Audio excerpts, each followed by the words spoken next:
second, hyoid arch, basihyal, transhyal, and hymandibular. Ano yung mga typical gill arches? You can, you can memorize it with the initial spec HB. HB. HB. Sir. HB.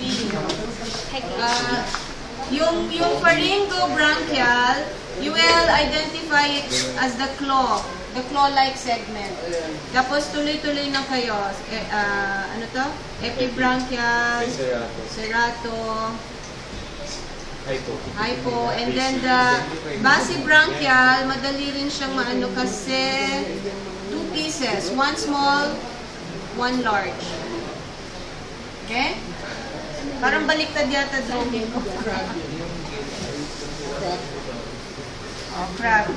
Di pa ganito yung hypobranchial, serrato, epi.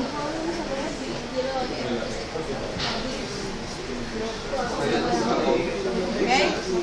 Kailan alam niyo yan? Tinatanong yan. And then you will also notice may parang mga projections sa gill arches, sa typical. What are those? Gill rakers. Anong function ng gill rakers? It's a sheath. If you filter yung water for large debris that can harm the filaments. Okay?